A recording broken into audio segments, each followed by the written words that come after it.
Ashama akkam jirtu kabajamuuf jaalatamuu maatii chaanalii kana barnoota nama qabadhee jiru gaaffii maatii irratti kan hundaa'edha. Innis immoo gaaffiiwwan gurguddoo waa'ee hirriba daa'immanii waliin wal qabatan kan maatiin gaafataniif deebii kan jedhudha.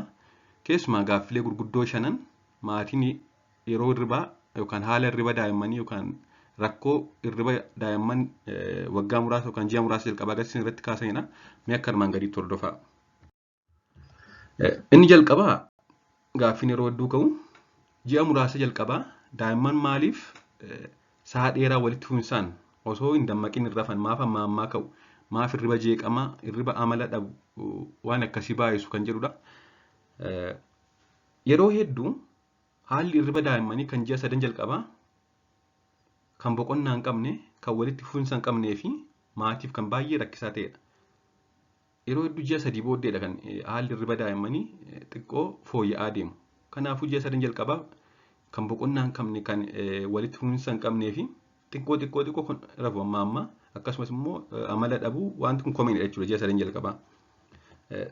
Kanaaf kanneen sababa ta'an keessaa tokko daa'imman uumamumaan hanga ji'a 3tti xannachi piiniyaal gilaand jedhamu isaanii hormoonii hirribaa kan meelaatooniin jedhamu oomishuun hin eegalu. Hormooniin hirribaa kan jedhamu tokko jira kan meelaatooniin jedhamu. Meelaatooniin egaa namni akka galgala yeroo rafuu hirriba boqonnaa qabu akka rafu taasisudha. Isaan immoo piiniyaal gilaand isaanii kan hormoonii kan oomishu xannachi ganaa immachuur waan ta'eef ganaa hin geenye waan ta'eef yaangii waan ta'eef hormoonii kanan oomishu kanaaf hirribni isaanii kan dhaabbataa ta'e miti jechuudha. Kan jeeqamaa ta'e kan diip siliippii qabu miti kan hirriba boqonnaa qabu miti jechuudha. Kun egaa ji'a 3 jalqabaatti jechuudha. Kun daa'imman hedduu biratti kan mul'atudha. Ji'a 3 booda garuu xannachi piiniyaal gilaand jedhamu kuni oomisha isaa hormoonii meelaatooniin jedhamu kana waan eegaluuf haalli hirriba isaanii sirraa'aa deema. Akkuma xannachi kun oomisha dabalaa deemuun fooyya'aa deema jechuudha. Haa ta'u malee kanneen aannan harma haadhaa hodhan kanneen aannan biroo yookaan fakkeenyaaf kanneen akka foormulaa aannan loonii waan biraa hodhan irra xiqqoo kan fooyyee qabudha. Kunis egaa sababni isaas hormooniin meelaatooniin jedhamu kun kan haati galgala yeroo baay'ee oomishtu yeroo rafuuf jettu karaa aannan harma haadhaa daa'imatti darba. Kan haati ofii ishee oomishtu jechuudha. Kanaaf kanneen harma haadhaa hodhan kanneen aannan foormulaa yookaan aannan daakuu hodhan irra xiqqoo hirribni isaanii xiqqoo fooyya'aadha. Komparaatiivii jechuudha. Haa ta'u malee akka waliigalatti ji'a 3 jalqabaa hirribni isaanii kan jeeqamaa kan boqonnaa hin qabnee fi kan maatiif baay'ee rakkisaa ta'edha jechuudha. Akkasumas aannan harma haadhaa gara ganamaa keemikaala yookaan hormoonii koortisool jedhamu kan akka daa'imman dammaqoo yookaan allarti ta'an taasisu waan qabuuf guyyaa daa'imman harma haadhaa hodhan yeroo hedduu moor allarti kan ta'anidha dammaqoo kan ta'anidha. Akkasumas immoo galgala meelaatooniin karaa aannan harma haadhaa waan argataniif xiqqoo hirriba nagaa rafu komparaatiivli kanneen aannan harma haadhaa hodhan kanneen aannan biroo hodhan irra jechuudha. Gaaffiin lammaffaan daa'ima yeroo baannu salphaatti rafu haa ta'u malee akkuma siree irra ciibsineen immideetilii dafee boo'ee ka'u maal goona? Yeroon harkatti baadhu dafee rafaa yeroon siree irra ciibsu dhaqee gad ciibsee biraa xiqqoo deebi'u immoo boo'ee yookaan hirribaa deebi'ee dammaqee ka'eera kan jedhan jiru. Kanaaf furmaanni maali kan jedhudha. Furmaanni kanaa maadhaa? Akkuma yeroo kaanii kunuunsa hanga hirribaa godhaniif gochuudha. Egaa harka koo irratti dafee rafaa yeroon siree irra ciibsudha kan inni immideetilii dammaqee ka'u kan jedhanidha. Haa ta'u malee maal gochuu qabu hanga hirribaatti hanga harka isaanii irratti rafutti waan sanatti fufuudha. Erga inni harka isaanii irratti rafee immoo immideetilii siree irra ciibsuu hin qabani. Erga inni harka isaanii irratti rafee yookaan erga waliin ciisanii daa'imni sun rafee booda hanga isaan hirriba isa irra keessaa yookaan laayit siliip kan jedhamu jira hanga isaan sana keessa darbanitti baatanii turuu yookaan waliin ciisuu qabu. Malee akkuma hirribni isaa isa fudhateen dhaqannee siree irra ciibsine immideetilii bidig gadhee kaa'achuudha. Hanga isaan laayit siliip keessa darbanitti baachuu qabna. Haa ta'u malee mee laayit siliip kan jennu yoomidha? Diip siliip immoo kan jennu yoomidha kan jennu yoo ilaalle maaliif laayit siliip hanga keessa jiranitti baachuu qabna jenneerra. Laayit siliip kan jennu yeroo laayit siliip rafan daa'imman yookaan hirriba irra keessa rafan fuulli ni sosocho'a yookaan faashaal giraameesii agarsiisu fuulli isaanii sosocho'a. Harki isaanii kan aboottatedha. Kan rilaaks ta'e kan diriire miti jechuudha. Partially clenched fist. Akkasumas immoo qaamni isaanii darbee ni rifata. nyaarri isaanii ni sosocho'a. Qaamni isaanii jabaachuun kan of hin gadhiisne ta'uu ni beeksisa jechuudha. Kanaafuu yeroo light sleep yookaan irra keessa rafaa jiran ni beeksisu jechuudha.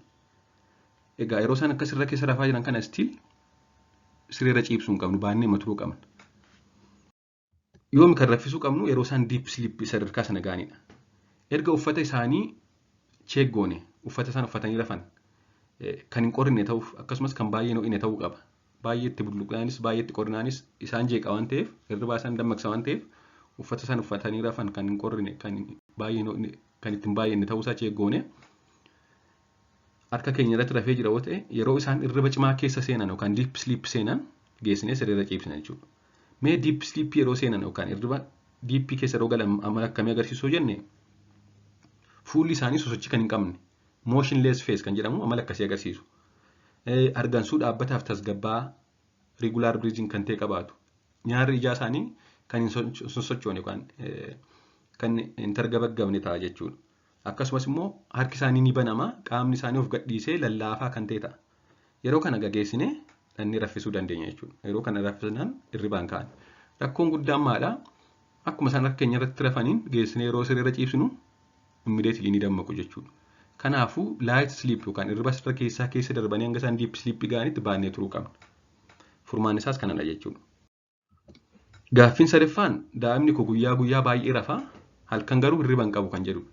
Guyyaa baay'ee rafaa halkan garuu hirriba hin qabu. Akkam godheen sirreessaa kan jedhudha. Daa'imman yeroo gara biyya lafaa kanatti dhufan sa'a hirribaa mataa isaanii kan sa'a guyyaa hedduu rafanii fi halkan kan xiqqoo rafanidha. Daa'imman yeroo dhalatan sleep wake cycle mataa isaanii qabu. Sa'a hirribaa mataa isaanii qabu. Sa'a hirribaa kunis immoo guyyaa baay'ee rafuu fi halkan dammaqoo ta'udha. Kunis sababa mataa isaa qaba. Sababni isaas maadhaa?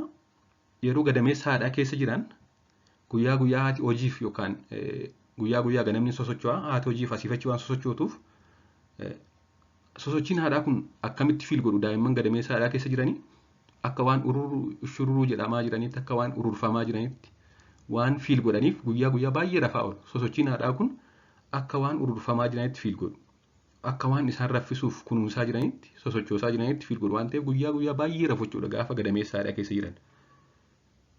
Halkan immoo yeroo haati raftu hin sosocho'u. Ka'anii sosocho'uu fiil godhu jechuudha.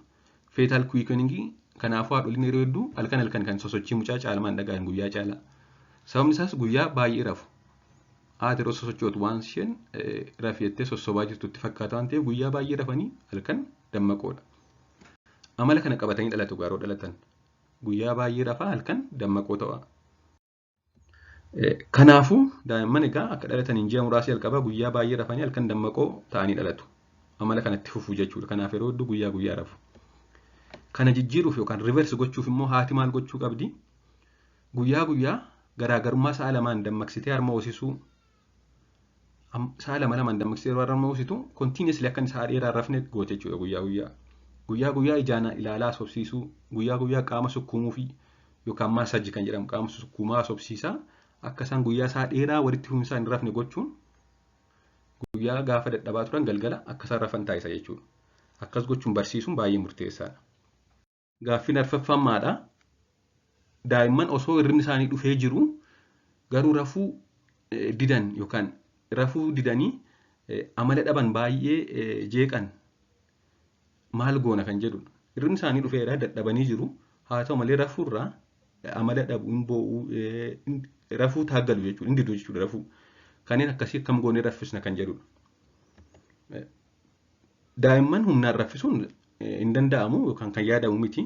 Kanaaf daa'imman osoo hirribni isaanii dhufee jiru dadhabanii jiranii didanii amala dhabanii boo'an rafuu dhiisanii maal gochuu qabna? Akka hirribni isaanii isaan fudhatuuf bishaan xiqqoo ho'aan qaama dhiquu yookaan warmi baas jedhama. Qaama isaanii sukkuumuu fi faaruu sagalee lallaafaa ta'e qaban dhaggeeffachiisuu. Oduu durii adda addaa yoo xinnoo kan guddatan ta'e immoo oduu durii adda addaa yookaan haasaa adda addaa haasaa isaan raffisuu taasisuu fakkii wantoota adda addaatti agarsiisuu fi kan kana fakkaatu gochuun baay'ee murteessaadha. Keessumaa bishaan xiqqoo ho'aan qaama dhiquu fi qaama isaanii sukkuumuu fi yookaan suuzing meesejii warmi baas kan jedhaman kuni amala hirriba fiduu qabu. Kanaaf kana goonee akka isaan gara hirribaa deeman taasisuu qabna jechuudha. Dabalataanis immoo maal gochuu qabna? Wantoota yaada daa'immanii sa'a hirribaa isaanii irratti ofitti harkisan. Attentionii kan daa'immanii kan ofitti harkisan kanneen akka tapha adda addaa, geemii adda addaa, sagantaa televezyiinii yookaan fiilmii adda addaa kan daa'imman ilaalan wantoota akkasii sa'a hirriba isaaniitti itti agarsiisuun sirrii miti jechuudha. Inni shanaffaan daa'imni koo baay'ee rafaa yookaan baay'ee rafti sa'a dheeraa rafti guyyaatti kun rakkoo qabaa kan jedhudha. Ji'a jalqabaatti daa'imman giddu galeessaan guyyaatti sa'a 16 hanga 18 rafu. Kanaan dura kaaseen ture waa'ee kana sa'a dheeraa rafu jedhu ji'a jalqabaa. Haa ta'u malee kontiineesii ta'uu baatuyyuu gidduu gidduutti dammaqaa rafu. Keessumattuu daa'imman harma sirriitti hodhanii quufan yeroo dheeraa rafu. Sirriitti hodhee quufeennan daa'imni tokko haalli siree isaa irratti itti hodheerna haalli qilleensaa haalli uffata isaa sa'a dheeraa rafachuudha kontiineesii. Daa'imman yeroo dheeraa rafanii gidduun beela'an dammaquun kan bu'an yoo ta'u daa'imman tokko tokko immoo keessuma ji'a muraasa jalqabaa ji'a tokko ji'a lama jalqabaa beela'anillee dammaquu dhiisuu danda'u. Kanaafidha haadholiin ji'a muraasa jalqabaas hanga nyaata dabalataa jalqabanitti garaagarummaa sa'a 2-3 hirribaallee dammaqsitee ta'u harma osoo qabdu kan jedhan. Ji'a tokko booddee yeroo hedduu yeroo beela'an ka'anii boo'u. Haa ta'u malee hanga ji'a tokkotti daa'imman tokko beela'anillee kan marafan jiru dhiisanii. Kanaaf yeroo kana garaagarummaa sa'a 2-3 dammaqsanii harma osuun baay'ee murteessaadha jechuudha. Egaa guyyaatti sa'a 18 rafuu jechuun sa'a dheeraadha. Sa'a 6 qofa alert ta'anii yookaan awweek ta'anii turu jechuudha. Ji'a jalqabaa booda daa'imman yeroo beela'an ni dammaqu. Sa'a isaanis rafanis xiqqaataa deema. Akkasumas immoo sa'a isaan naappii fudhachuu qaban agami kan jedhu jira. Hanga waggaa meeqaatti kan isaan guyyaa xiqqoo rafuu qaban naappii fudhachuu qaban kan jedhu jira. Akka waliigalaatti dhalatanii hanga ji'a muraasaatti keessumaa hanga ji'a tokkotti guyyaa haga sa'a 8 rafu. Halkan immoo akkasuma hanga sa'a 8 rafu. Kanaaf waluma qixxee rafu jechuudha ji'a jalqabaa. Sanaa booddee guyyaa sa'a sarrafan irrataa deemuun halkan kan sarrafan immoo dabalaa deemuun naannoo ji'a 18 waggaaf ji'a 6 jechuudha. Guyyaa sa'aatii 2 walakkaa rafu. Halkan immoo sa'aatii 11 rafu. Naannoo waggaa 3 immoo guyyaa rafuun dhiisu jechuudha. Kanaaf daa'imman hanga naannoo waggaa 3tti naappii yookaan hirriba guyyaa barbaaduu danda'u. Kan immoo haala mijeessinee raffisuu qabna jechuudha. Waggaa 3 booddee garuu daa'imman hedduun halkan qofa sa'a dheeraa rafu. Akka waliigalaatti kan hin qabadhee jiru kanumadha. Chaanalii kana sabiskiraayib gootanii waan dhaggeeffataa jirtaniif hiriyoota keessan daa'imman qaban affeeraa waan jirtaniif hedduu galatoomaa turtii gaarii.